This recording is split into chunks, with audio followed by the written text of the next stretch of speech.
Bismillahirrahmanirrahim. Assalamualaikum warahmatullahi wabarakatuh.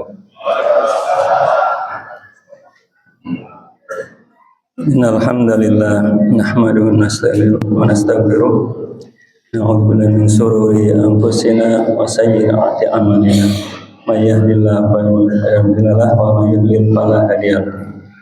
Asyhadu an la ilaha illallah wa asyhadu anna Muhammadan abduhu wa rasuluh. Allahumma sholli ala sayyidina Muhammadin wa ala alihi wa ashabihi ajma'in.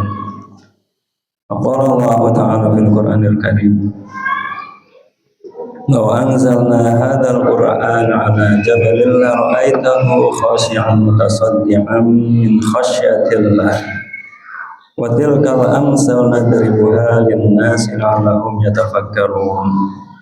Al-ayat.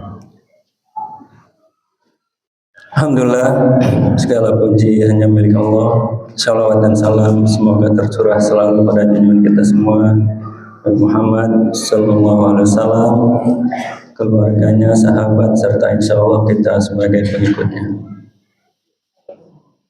Bapak-bapak, ibu-ibu, jamaah sholat Isya dan Tarawih yang semoga Allah muliakan. Tak terasa kita masuk malam ke-23 dan ini malam-malam yang sangat penting, krusial bagi kita orang-orang beriman yang tentunya tahu keutamaannya. Yang jadi pertanyaan,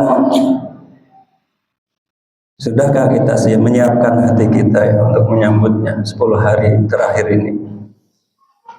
Sebagaimana kita tahu, Ramadan adalah bulannya Al-Quran, bulan diturunkannya Al-Quran,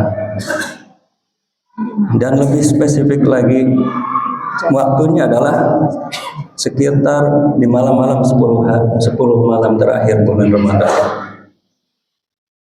Oleh karenanya tentu sangat sayang gitu ya kalau kita lewatkan ada malam yang nilai ibadahnya lebih baik dari 1000 bulan. Berhubungan dengan Al-Quran, sudahkah kita mengevaluasi kondisi hati kita? Ketika Allah Subhanahu wa ta'ala berfirman dalam tadi ayat yang saya bacakan, itu Allah misalkan, law anzalna hadzal Qur'an, seandainya kami menurunkan Quran ini ala jabalil, pada gunung-gunung, law aitahu khashi'an mutasaddian, maka kamu akan benar-benar melihat gunung tersebut tunduk, mutasaddian, terpecah belah, min khasyatillah, karena takut kepada Allah. Wa tilkal amsalu nadribuha lin-nasi la'allahum yatafakkarun. Dan demikianlah Allah membuat perumpamaan kepada mereka, kepada manusia agar mereka berpikir.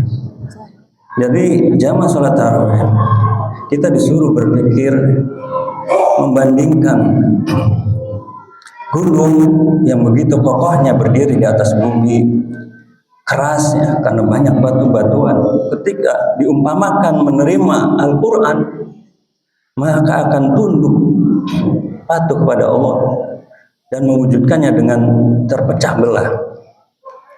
Dan ternyata Al-Quran itu tidak diturunkan pada gunung.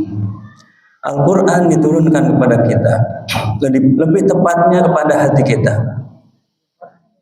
Kalaulah gunung menjadi pecah belah seperti itu ya, maka para ulama berpendapat ya, mengatakan kalau hati kita tidak sedemikian, tapi yang ada adalah menjadi lembut untuk menerima hidayah dan tetap sama takutnya, harusnya gitu ya. Yang normal, hati ini ketika diturunkan Al-Quran, diperdengarkan, maka akan menjadi takut, kemudian taat, tunduk kepada Allah Subhanahu wa ta'ala. Demikianlah yang seharusnya orang-orang beriman hatinya ketika diturunkan Al-Quran. Nah, sepanjang perjalanan bulan Ramadan sampai kita masuk di hari 10 terakhir ini, sudahkah kita memikirkan hati kita? Bagaimana terus-menerus dibacakan Al-Quran setiap malam, setiap saat? Apakah sudah lembut? Apakah sudah mudah tertembus hidayah Allah Subhanahu wa taala sehingga kita menjadi taat, lebih taat lagi, lebih khusyuk lagi sholatnya, lebih mudah menangis dalam ibadah-ibadah kita? Inilah beberapa pertanyaan yang harusnya kita tanyakan pada diri kita sendiri. Sudah sejauh mana Al-Quran itu berefek pada hati kita? Manakala jawabannya ternyata masih lempeng-lempeng saja hati kita misalnya, maka tidak ada jalan lain, kita harus menyesali, harus bertobat, beristighfar.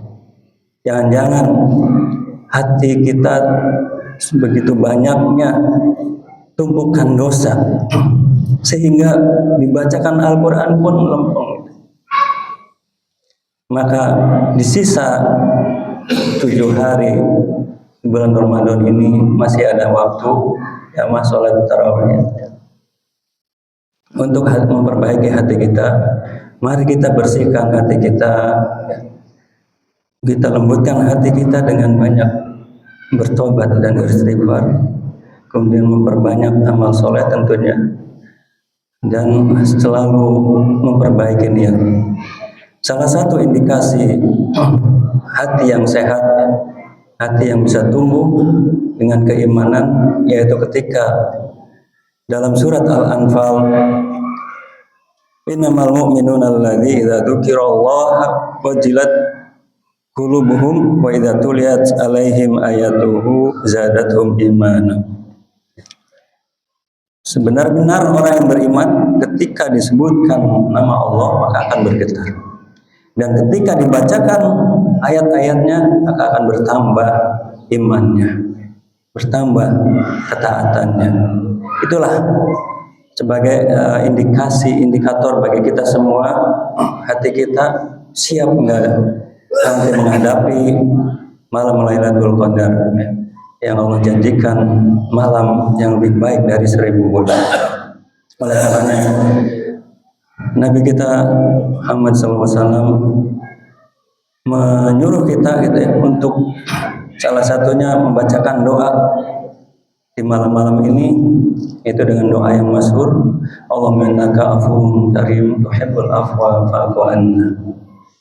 Kita disuruh minta maaf, mohon ampun kepada Allah SWT atas segala kelalaian mungkin di 20 hari Ramadan yang telah kita lewati. Kita masih nyantai-nyantai saja, tidak mengevaluasi diri, kurang dalam merasakan ibadah yang kita kerjakan. Maka marilah kita rutinkan doa ini sebanyak-banyaknya dengan penuh penghayatan, penuh pendalaman, sehingga sampai memaknai hati kita, sehingga membuat hati kita lembut, bersih, dan siap menerima hidayah dari Allah Subhanahu wa taala. Dan hanya kepada Allah kita memohon taufik hidayah. Semoga kita bisa melaksanakan amalan-amalan yang kemungkinan besar Allah diterima amalan kita dan menjadi simpanan pahala untuk bekal kita di akhirat nanti. Wabillahi taufiq wal hidayah. Kami tutup dengan doa kafaratul majelis. Subhanallah wa bihamdika asyhadu an la ilaha illa anta astaghfiruka wa atubu ilaik. Assalamualaikum warahmatullahi wabarakatuh.